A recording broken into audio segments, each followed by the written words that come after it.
Hello children, how are you? I hope you must be fine. आज हम करने जा रहे हैं फेयर प्ले करके जो स्टोरी है, it has been written by Premchand. हम इसके एक्सरसाइजेस सॉल्व करने वाले हैं। चलिए स्टार्ट करें। चलिए, तो सबसे पहले है match the sentences under first first and with those under second. तो यहाँ पर क्या two columns have been given. यहाँ पे देखिए फर्स्ट पार्ट ये दिया गया है और सेकंड पार्ट ये दिया गया है। तो आपको फर्स्ट पार्ट के सेंटेंस को सेकंड पार्ट के सेंटेंस से मैच करना है। जैसे मैं आपको करके बता देता हूँ। जैसे यहाँ पर लिखा Jumman and Algu were the best friend. Jumman और अलगू बेस्ट फ्रेंड थे। तो in the absence of one, एक की एब्सेंस में, the other took care of his family, दूसरे जो है उसकी फैमिली की केयर करता था। Juman's aunt transferred her property to him. The condition was that he would be responsible for her welfare. और the condition was that he would be responsible for her, मतलब जो जुम्मन की आंट है उसने पूरी ट्रांसफर प्रॉपर्टी जो है वो अलगू चौधरी के नाम कर दी थी। जुम्मन की जो आंट है उसने पूरी प्रॉपर्टी जो है वो जुम्मन के नाम कर दी थी और उसका सारा ख्याल जो है वो किसे रखना था? वो जुम्मन शेख को रखना था। The aunt decided to appeal to the panchayat. She wanted justice. क्यों अप्लाई करी थी उन्होंने? क्योंकि वो जस्टिस चाहती थी, न्याय चाहती थी। Algu was unwilling to support the aunt. Algu जो था वो आंट की सपोर्ट करने के लिए विलिंग नहीं था, मतलब इच्छा नहीं थी उसकी। The bond of friendship between him and Jumman was very strong. क्योंकि the bond of friendship between him and Jumman और उसके बीच में जो फ्रेंडशिप का बॉन्ड था वो बहुत स्ट्रॉन्ग था। Jumman was very happy to hear Algu's name as head panch. Jumman ने जब सुना कि मतलब अलगू जो है हेड पंच बन गया तो बड़ा खुश हुआ। ही believe that his friend would never go against him. उसको लगा कि मेरा जो दोस्त है वो मेरे अगेंस्ट कभी नहीं जाएगा। इस तरह से आपको मैच करना है। ये मैचिंग वाली एक्सरसाइज है। Second, who says this to whom. ये कौन कहता है और किससे कहता है? My wife knows best how to run the house. तो Jumman says this to his aunt. ये कौन कहता है? जुम्मन शेख कहता है। और किससे कहता है? आंट से कहता है। क्यों कहता है? Because his aunt was asking for a monthly allowance. क्योंकि उसकी जो आंट है वो मंथली अलाउंस के लिए डिमांड करती है। Second, but is it right my son to keep mum and not say what you consider just and fair. ये जुम्मन्स आंट कहती है। किससे कहती है? अलगू चौधरी से। बिकॉज ही वॉज मतलब he was unwilling to support the aunt. क्योंकि उस आंट की सपोर्ट करने के लिए तैयार नहीं था। By and are he was not also ready to go against Jumman. वो जुम्मन के अगेंस्ट जाने के लिए भी तैयार नहीं था। थर्ड था वॉट हैव यू टू से इन योर डिफेंस। तुम्हारे डिफेंस में तुम्हें क्या कहना है? अलगू सेज टू, अलगू कहता है जुम्मन से। When Algu is made panch, जब अलगू को पंच बनाया जाता है by Jumman's aunt, he said this because he wanted to be unbiased. क्योंकि वो चाहता था कि वो अनबायस्ड हो, मतलब उसका जो डिसीजन आए वो फेयर हो, किसी एक पक्ष में ना हो। I can't pay you a penny for the rest beast you sold me. ये किसने कहा था? इस साहू सेड टू अलगू। साहू ने कहा था अलगू से। The the bullock that Algu had given to Sahu. क्योंकि जो बुलक था अलगू ने साहू को दिया था, डाइड इन अ मंथ, क्योंकि एक मंथ में मर गया था। And Sahu had not paid Algu for the bullock. और जो साहू था उनने अलगू को पैसे बुलक के नहीं दिए थे। Victory to the panchayat this is justice. ये किसने कहा? अलगू ने कहा ये लोगों से। Around when Jumman gives a fair judgement. जब जुम्मन क्या करता है कि फेयर जजमेंट देता है, सही जजमेंट देता है। और इस तरह से ये एक्सरसाइज आपको करनी है। इसके बाद क्वेश्चन आंसर्स हैं। जैसे then the situation change of what is being referred to. यहाँ पर क्या मतलब है? ये जो सेंटेंस कहा गया है किसकी तरफ रेफर करता है, मतलब इशारे करता है। तो the situation of the aunt in Jumman's house change. जो सिचुएशन थी जुम्मन के घर में आंट की वो बदल चुकी थी। Earlier she was being taken care but things change and she was ill treated. पहले उसकी केयर की जाती थी, she was being taken care of, she was being taken care of, but things have change. लेकिन अब चीज़ें बदल गई हैं। She was ill treated. अब उसके साथ अच्छा ट्रीटमेंट नहीं किया जाता है। व्हेन जुम्मन्स आंट रियलाइज, जब जुम्मन के आंट को रियलाइज हुआ, महसूस हुआ that she was not welcome in his house. अब उसका जो वेलकम है, मतलब लोग उसे पसंद नहीं करते उनके हाउस में। What arrangement did she suggest. उसने क्या अरेंजमेंट सजेस्ट करे? She suggested that she gets monthly allowance. उसने बोला कि मुझे monthly allowance from Jumman Sheikh से मिलना चाहिए। As she could not handle the insult any more. अब वो इंसल्ट को और हैंडल नहीं कर सकती। She wanted to cook separately. वो अलग से खाना पकाना चाहती थी। What was the villagers' reaction when the aunt explained her case to them?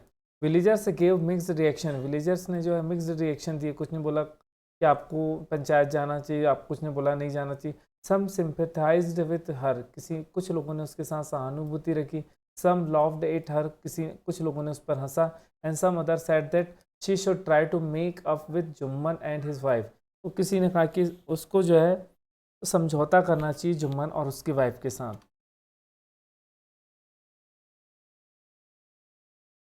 Why was Jumman happy over Algu's nomination as head punch? So Jumman was happy over Algu's nomination as head punch because Algu was his friend. क्योंकि अलगू उसका friend था and he knew that he would not give a judgment that goes against him. तो मालूम था कि जो अलगू है वो ऐसा कोई भी डिसीजन नहीं देगा जो उसके दोस्त के अगेंस्ट हो. God lives in the heart of panch. गॉड जो है वो पंच के हार्ट में रहता, दिल में रहता. The aunt said what did he she mean. She mean to remind Algu. उसका मतलब था कि अलगू को ये याद दिलाना चाहती that panch holds a position equal to God. मतलब पंच वो पोजीशन को होल्ड करते हैं जो गॉड के इक्वल होती है. तो he should never be biased. उससे नेवर मतलब उससे बायस्ड नहीं होना चाहिए. मतलब किसी एक पक्ष के बारे में सोचकर दूसरे के साथ अन्याय नहीं करना चाहिए. दोनों पक्षों की बराबर बातें सुनना चाहिए. He should be just and fair. उसे सही होना चाहिए. जस्ट मतलब भी वही होता, फेयर मतलब भी उसे न्याय संगत होना चाहिए. न्यायप्रिय होना चाहिए. जो सही है वही बात कहनी चाहिए. What was Algu's verdict. और वर्डिक्ट मतलब होता है decision. What was Algu's verdict as head panch. How did Jumman take it. Algu's gave a verdict that shocked Jumman. Algu ने वो डिसीजन दिया जिससे जुम्मन शॉक हो गया. And he asked Jumman to pay monthly allowance. उसने कहा कि जुम्मन तुम्हें मंथली अलाउंस देना होगा to his aunt. Jumman was very upset. Jumman बहुत अपसेट था at this decision and he began to consider Algu as his enemy. और वो अलगू को अपना दुश्मन समझने लगा इस फैसले के बाद से. Algu found himself in a tight spot. What was his problem.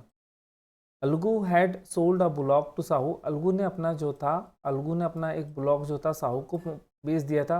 Algu had promised that. Algu ने प्रॉमिस किया था दैट ही वुड पे फॉर द ब्लॉक. उसने कहा था कि ब्लॉक का पैसा दे देगा इन ए मंथ, एक मंथ में. But the block died with in a month. लेकिन ब्लॉक जो है वो एक मंथ के पहले मर जाता है. Algu found himself in a tight spot. उसको एक दुविधा में, एक संकट में पाता बिकॉज साहू रिफ्यूज टू पे मनी. क्योंकि साहू जो है वो पैसा नहीं दे रहा था. For bullock as it died. क्योंकि ब्लॉक जो था वो मर चुका था. Why was Algu upset over Jumman's nomination as head panch. Algu was upset over Jumman's nomination as head panch because he was certain. क्योंकि उसको लगता था that Jumman will take revenge. Jumman जो है वो रिवेंज लेगा, बदला लेगा of his judgement that Algu has given earlier. जो अलगू ने पहले दिया था, जो उसकी आंट के फेवर में पहले डिसीजन दिया था, तो उससे लगा कि वो शायद उसका रिवेंज लेगा, बदला लेगा. What was Jumman's verdict as head panch. Jumman का क्या वर्डिक्ट था as a head panch. How did Algu take it. When Jumman was made the head panch he thought for a while if he should take revenge. यदि उसे रिवेंज लेना है, बट उसने थोड़ा सोचा कि मुझे रिवेंज लेना चाहिए. But he realize that he was sitting in the position of a panch. लेकिन उसका एहसास हुआ कि वो एक पर्सनल व्यक्ति नहीं बल्कि वो एक पंच है. He had to be unbiased. उससे अनबायस्ड होना चाहिए. मतलब किसी एक पक्ष को लेकर नहीं चलना चाहिए. Jumman's verdict was that Sahu should pay Algu. Jumman का वर्डिक्ट था कि साहू को पे करना चाहिए पैसे, the amount of the block. Algu was extremely happy. अलगू बहुत खुश था एट द वर्डिक्ट, इस डिसीजन पे. He began to shout. वो चिल्लाने लगा that it was the victory of the panchayat. ये जो जीत है वो किसकी जीत है. पंचायत की जीत है. क्योंकि पंचायत जो भी पंच बनता है वो सही डिसीजन देता है. Which of the following sums up the story. इसमें से कौन सा सेंटेंस जो कहानी को सम अप करता है. तो सबसे अच्छा सेंटेंस जो लगता है मुझे, लेट नो वन डेविएट. किसी को भटकना नहीं चाहिए from the path of justice. न्याय के रास्ते से, सच्चाई के रास्ते से. फॉर फ्रेंडशिप और एनिमिटी. चाहे वो दुश्मनी हो चाहे वो दोस्ती हो. यही जो सेंटेंस है बेस्ट सूट करता है पूरी कहानी को. ये सम अप करता है, मतलब समराइज करता है. चलिए इसके बाद नेक्स्ट आगे बढ़ते हैं. Walking with language. तो आपको यहाँ पे क्या करना है, रिप्लेस द आइटेलिसाइज्ड मतलब होता है जो थोड़े से तिरछे लिखे रहते हैं. आइटेलिसाइज्ड मतलब तिरछा पोर्शन जो लिखा रहता है ईच सेंटेंस में. हर सेंटेंस में एक तिरछा पोर्शन लिखा रहेगा, उसको आपको इन वर्ड से रिप्लेस. आपको क्या करना, आइटेलिसाइज्ड जो सेंटेंस में यहाँ पर एक जो आइटेलिसाइज्ड जो सेंटेंस वर्ड लिखे हैं उनको आपको क्या करना है, इसमें से रिप्लेस करना है। जैसे the best way to avoid an unnecessary argument is to remain silent, मतलब यदि किसी आर्गुमेंट को आप अवॉइड करना चाहते हो तो बेस्ट तरीका है रिमेन साइलेंट। तो इसके लिए यहाँ पर कौन सा वर्ड आ सकता है, तो इसके लिए जो वर्ड आएगा वो होगा कीप मम, जिसका मतलब होता है शांत रहना। तो आप यहाँ पर रिप्लेस करके वर्ड लिख सकते हैं। Unfortunately the rain I was trying to catch was unfortunately the train I was trying to catch was cancel, जो मैं ट्रेन पकड़ने वाला था, कैच करने वाला था, तो यहाँ पर ये वाला आ जाएगा इसके लिए। As ill luck would have it, as ill luck would have been, तो अनफॉर्चुनेटली की जगह आपको ये वाला वर्ड रिप्लेस कर दीजिए, आपका सेंटेंस सही हो जाएगा। थर्ड देखते हैं, he has been told not to take risk while driving a car through a crowded street। तो यहाँ पर जो आएगा आपका सेंटेंस वो होगा, यहाँ पर देखिए हमने ये वाला कर लिया, तो यहाँ पर होगा टेक चांस। यहाँ पर आपको ये वाला वर्ड फिल करना होगा, मतलब टेक चांस मतलब रिस्क लेना। तो थर्ड में आप क्या कर लीजिए, थर्ड में यहाँ पर टेक रिस्क की जगह टेक चांस कर लीजिए। The patient need to be properly taken care of, तो टेकन केयर ऑफ की जगह आपको ऊपर से देख के चूज़ करना पड़ेगा लुक आफ्टर, ये वाला वर्ड फिल कर दिए। Why don't the two of you, why don't the two of you and your quarrel by shaking hands, आप दोनों अपने झगड़ों को हाथ मिलाकर ख़त्म क्यों नहीं कर लेते। तो इसके लिए कौन सा वर्ड आ सकता है, तो यहाँ पे देखिए यहाँ पर आता है मेक इट अप, ये वर्ड आ जाए। इस तरह से आपको ये वाली जो एक्सरसाइज है वो देखिए यहाँ पर मैं आपको सॉल्व करवा देता हूँ। पहला तो मैंने आपको सॉल्व करवा दिया, सेकंड मैंने सॉल्व करवा दिया, थर्ड भी सॉल्व करवा दिया, फिर फोर्थ भी सॉल्व करवा दिया। यहाँ पर आपको आएगा make it up. I was in a tight spot, difficult situation के लिए कौन सा वर्ड आता है, टाइट स्पॉट। मैंने आई सा ए पाइल ऑफ डर्टी डिशेस, जब मैंने देखा कि बहुत सारी डर्टी डिशेस का एक ढेर देखा, माई हार्ट सैंक, तो मेरा जो दिल है वो दुखी हो गया। I will go into the matter, मैं इस बात को देखूंगा, मतलब इस मैटर की यहाँ लिखा हो आई, देखिए आई विल एग्जामिन, एग्जामिन मतलब होता है चेक करना, देखना, तो एग्जामिन की जगह क्या हो जाएगा गो इन टू, ठीक है। इसके बाद डिफ़िकल्ट सिचुएशन की जगह टाइट स्पॉट हो जाएगा, ठीक है। एंड क्वारल की जगह क्या हो जाएगा मेक इट अप हो जाएगा। The criticised him in the meeting but the accepted without protest of all criticism, उसकी लोगों ने क्या की बुराई की, लेकिन उसने क्या किया, तो यहाँ पर देखिए ये वाला वर्ड आएगा सॉल्व, निगलना, उसने सारी की सारी जो बुराई थी उसको सॉल्व कर ली, मतलब निगल डाली, ठीक है। यहाँ पे आपको एक्सेप्ट विदाउट प्रोटेस्ट के लिए सॉल्व वर्ड आएगा। I will free me, I will it will free me from worry, यहाँ पर आपको देखना पड़ेगा कौन सा वर्ड आ सकता है free me.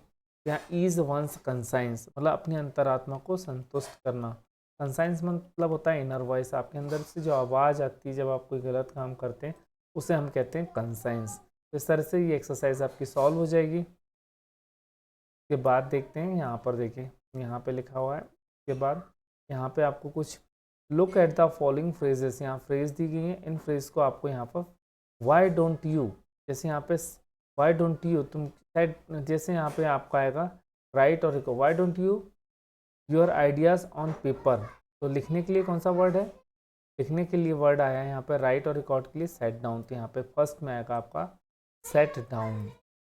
Y don't you set down your ideas on paper, अपने आइडियाज़ आप पेपर में लिखते क्यों नहीं। A fund has been, a fund has been, fund को क्या करते हैं, फंड को क्या करते हैं देखिए, तो यहाँ पे मीनिंग मिला देते हैं पुट इन ए प्लेस और स्टार्ट करना। A fund has been set up for the soldiers family, एक फंड जो है सेटअप किया गया सोल्जर्स की फैमिली के लिए।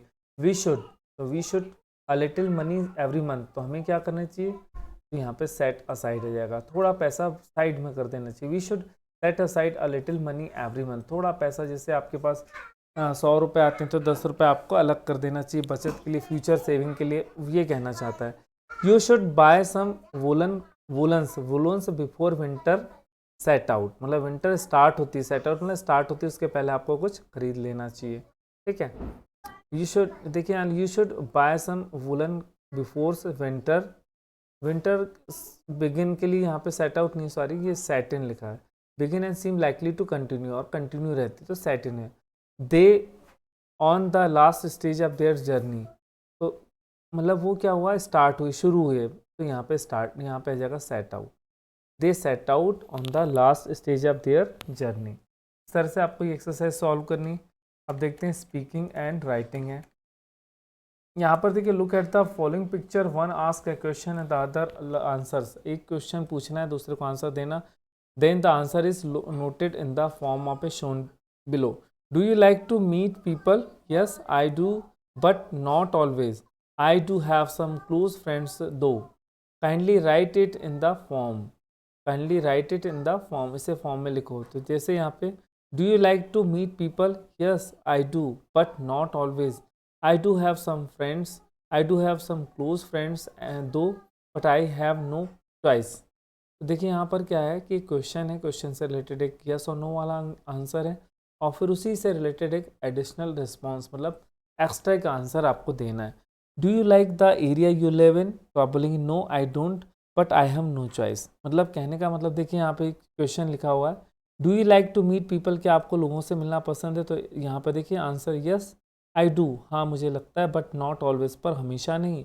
आई do have some close friends though, लेकिन मेरे कुछ क्लोज फ्रेंड्स हैं। सेकेंड क्वेश्चन है, do you like the area you live in? क्या आप उस एरिया को पसंद करते हैं जहाँ आप रहते हैं? तो यहाँ पे no I don't, but I have no choice. तो यहाँ पर नीचे क्वेश्चन दिए गए, वैसे ही आपको ऐसा एडिशनल आंसर देना। Do you have a separate room for sleep and study? तो आप बोलेंगे no, because my house is very small.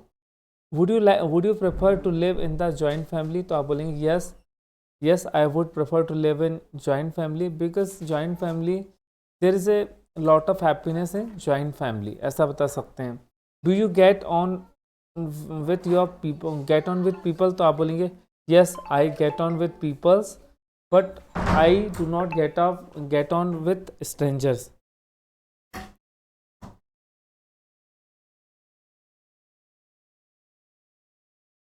तो आपको क्या करना है, you have to give one yes and no answer and then you have to make give an additional response, additional answer आपको देना है।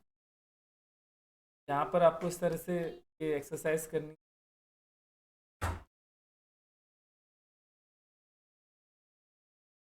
फिर इसके बाद लास्ट में आपको एक एक्सरसाइज दी है कि इसमें आपको एंटोनिम अपोज, जैसे ओल्ड का क्या होगा, ओल्ड का न्यू।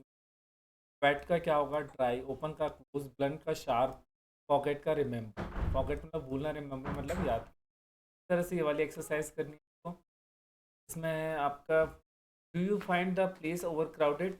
यस, इसे आप यहाँ बता सकते हैं, do you find the place overcrowded? तो आप no I don't find the place overcrowded and there when I was in city it was very much overcrowded, ऐसा आप आंसर दे सकते हैं। Do you use public transport? तो आप बोलेंगे yes I use public transport because it is very convenient and cheapest. Would you like a vehicle of your own? तो आप बोलेंगे yes I I would like a vehicle of my own because when we have vehicle, so we can cover distance as per our need, as per our requirement। do you like reading? तो आप बोलेंगे yes I do, but I have very few books at my home। इस तरह से आपको आप जो है एडिशनल रिस्पॉन्स देकर इस तरह का कॉलम अपनी नोटबुक में बना के कंप्लीट करना है। तो इसी के साथ आपकी जो ये चैप्टर की एक्सरसाइज है वो कंप्लीट होती है बच्चों। Good day, good luck, take good care of your.